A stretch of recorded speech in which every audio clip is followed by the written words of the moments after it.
মাত্র ১০ মিনিটে বানানো যাবে এমন একটা রেসিপি। এই ১০ মিনিটে তৈরি করে সারা মাস জুড়েও সংরক্ষণ করে রাখতে পারেন। একটু কিছু খেতে ইচ্ছে করলে ঝটপট তৈরি করে নিতে পারেন। ঘরে কিছু না থাকলেও এই রেসিপিটা তৈরি করে নেওয়া যাবে। একদম সামান্য কয়েকটা উপকরণে। এতটা খেতে ভালো লাগবে দেখবেন মুখ ফিরবে না খেতে খেতে। যেমন মুচমুচে তেমনি খাস্তা। একবার চায়ের সাথে খেয়ে দেখুন। এতটা ভালো লাগে ভাবতেই নমস্কার পারবেন না। বন্ধুরা, নতুন একটা পর্ব দেখার জন্য আপনাদের সকলকে স্বাগত জানাই। আজকে মাত্র 10 মিনিটে চায়ের সাথে খাওয়ার জন্য একদম মুচমুচে খাস্তা আটার একটা স্ন্যাক্স তৈরি করে দেখাবো। একদিকে চা বসিয়ে আরেকদিকে তৈরি করে নিতে পারেন। খেতে দারুণ লাগে। চলুন, আশা করছি আজকের রেসিপি অনেক ভালো লাগবে। 2 বাটি নিয়ে নিচ্ছি আটা। এই বাটি মেপেই 2 বাটি নিয়েছি আটা।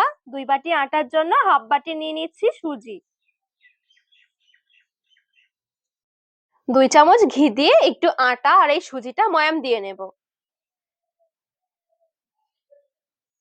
এখানে অনেক বেশি ময়াম করতে হবে না, শুধুমাত্র ঘিটা হালকা করে একটু ভালো করে মিশিয়ে নিতে হবে।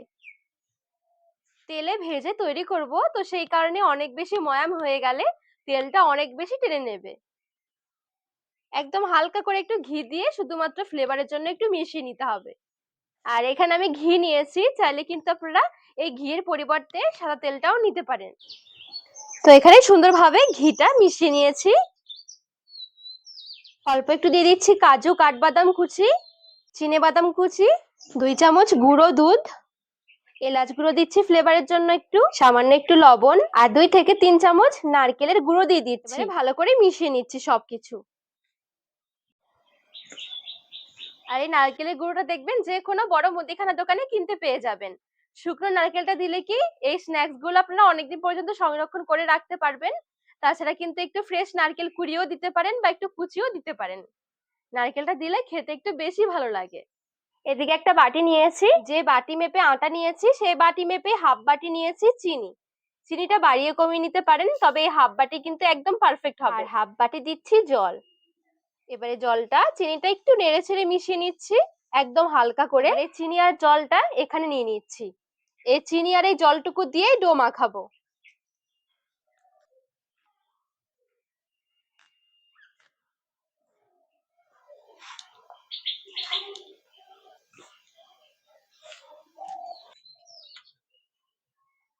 এখানে আমি চিনি আর এই জলটুকু দিয়ে মেখে নিচ্ছি। আপনাদের যদি মাখতে অসুবিধা হয় আর একটু জল দিয়েও মেখে নিতে পারেন। তো এই দেখুন বেশ সুন্দরভাবে একটু শক্ত করে মেখে নিয়েছি। এই দেখুন কতটা শক্ত করে মাখিয়েছি। এই ডো থেকে এবারে অল্প অল্প করে নিয়ে নিচ্ছি। 2 হাতের মধ্যে নিয়ে একটু গোল করে নিচ্ছি।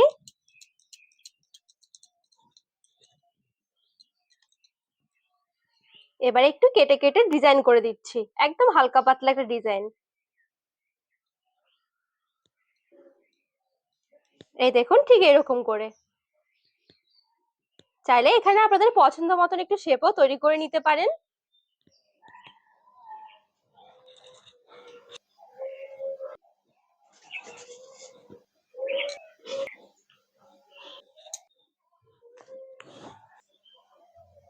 তো এই দেখুন সবগুলো ঠিক এরকম করে আমি তৈরি করে নিয়েছি।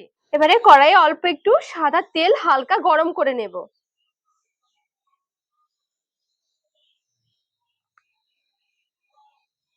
তেলটা একদম হালকা গরম হয়ে গেছে। এভাবে করে হাত দিয়ে একটু চেক করে নিতে হবে। তেলটা ঠিক এমন গরম হবে হাতে ধরা যাবে, কিন্তু ডুবিয়ে রাখা যাবে না। এক এক করে তেলে ছেড়ে দিচ্ছি।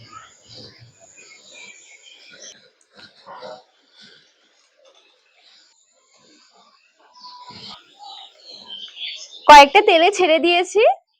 এবারে এগুলো একদম হালকা আছে সুন্দর করে ভেজে নিতে হবে।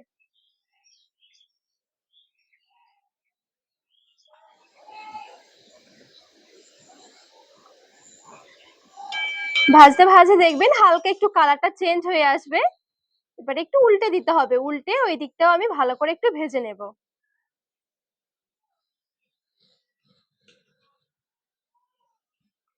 যেহেতু আটা দিয়ে তৈরি করা, তো সেই কারণে দেখবেন কালারটা না খুব তাড়াতাড়ি করেই চলে আসবে। একটু সাবধানে ভাজতে হবে।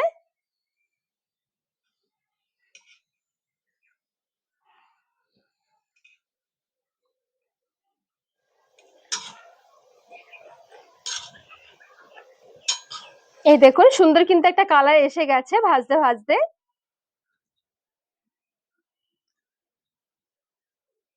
আর দেখবেন যখন এগুলো নামানো হবে তখন যেন মনে হবে এগুলো একটু নরম আছে, তবে যখন এগুলো ঠান্ডা হয়ে যাবে তখন দেখবেন একদম কুড়মুড়ে আর শক্ত হয়ে যাবে। তো এই দেখুন এগুলো কিন্তু সুন্দরভাবে ভাজা হয়ে গেছে।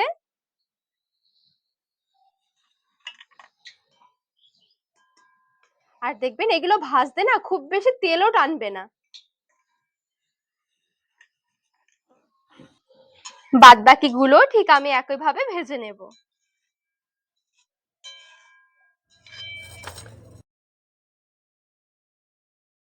সবগুলো সুন্দরভাবে ভেজে তুলে নিয়েছি, দেখুন দেখতেও কি সুন্দর লাগছে। যখন ভালোভাবে ঠান্ডা হয়ে যাবে একটা বয়ামের মধ্যে ভরে রেখে দিতে পারেন, দেখবেন এগুলো অনেকদিন পর্যন্ত ভালো থাকবে।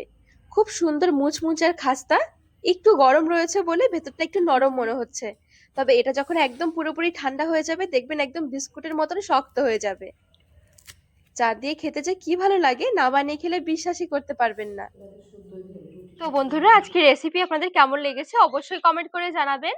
আর রেসিপি ভালো লাগলে চ্যানেলটিকে সাবস্ক্রাইব করে পাশে থাকার অনুরোধ রইল।